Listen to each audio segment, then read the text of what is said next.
Hi, I'm Paula Ward and this is Easy Knitting Design. This video is part 1 of back neck shaping. When we're working the back neck of our sweater, we're creating a shallow round neck. Some sweater patterns have you knit the back of the sweater straight across, and what that will do is hit the back of your neck and pull your sweater back. You'll get a better fitting sweater by just creating this shallow neck in the back, 1/2 inch to 1 inch deep. Now to do this, we're going to use our short rows to shape our shoulders, and we're going to use the round neck shaping. I've created videos on both those things, shoulders and round neck, so if you're not familiar with those techniques, you might want to watch those videos. In the armhole video, we shaped our armholes on the back and worked part way up the back of the sweater. To finish the back, we will start on a knit row, knit across, drop this yarn, put stitches on a holder, add a second yarn, start knitting across, and then on the next knit row, start working our neck decreases. We'll also want to start our shoulder shaping at some point, so we'll be working short rows also. So there's a lot going on in just about 1 or 2 inches of knitting. So what we want to know is at what point from the underarm shaping do we start our back neck, how many stitches do we put on a holder, how many decrease stitches do we work at each neck edge, and when do we start our short row shaping in relation to our back neck decreases. First, we start our back neck shaping a certain number of inches from the underarm yarn. This yarn marking our underarm bind-offs, we want to know what this distance is. Number 2, on the next knit row, we'll place a certain number of stitches on a stitch holder, and we're talking about these center stitches right here. Third, we want to decrease each neck edge on knit rows a certain number of times. In other words, these neck edge decreases. And finally, work the shoulder shaping, same as on the front. And I put a little parentheses here where I could note what that shoulder shaping is, starting on which decrease row. In other words, where do the short rows for shoulder shaping start in relation to the neck edge decreases? Okay, first of all, when do we start our back neck shaping? We know how deep we want the neckline to be, which is 1/2 inch to 1 inch, plus we'll add any ribbing depth we're going to put on our sweater. We know what the distance is from the top neck to the underarm yarn. We're taking that right off our measurements chart, so we can subtract this distance from our total top neck to underarm yarn depth to get the distance we work the back of our sweater before we begin our back neck shaping, so we can fill in the first blank. I'm going to skip ahead to number 3 and figure out the number of neck edge decreases. So we're going to take this back neck depth, and I'm going to just abbreviate that, back neck depth. We're going to multiply it by our row gauge to get the number of rows in our back neck. Now we need to round that to an even number, and that will be the total number of decreases we'll be working on our neck edge.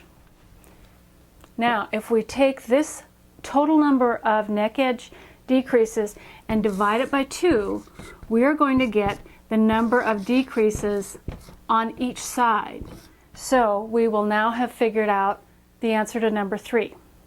Okay, we've figured out the number of neck edge decreases. Now let's figure out the number of center stitches to put on a holder. That's the answer to number 2. If you remember our round neck shaping, that's going to be the number of stitches in our neck opening minus the number of neck edge decreases. Now we're going to determine this neck opening a little differently than we did on the front. And the reason is we want to be sure that the number of stitches in each shoulder matches the corresponding shoulder on the front of the sweater. So what you'll be doing is going to the front of your sweater and just counting the stitches on each shoulder. Now you may have missed a decrease or two, and maybe these numbers aren't the same. But if they're within a stitch or two of each other, don't worry about it. So we'll be taking the number of stitches in our back yoke and subtracting the number of shoulder stitches. Now that's the total shoulder stitches, both right and left. And that will give us our neck opening stitches. In other words, this number right there. So now we subtract the total number of neck edge decreases, remember both sides, and that will give us the number of center stitches to put on a holder.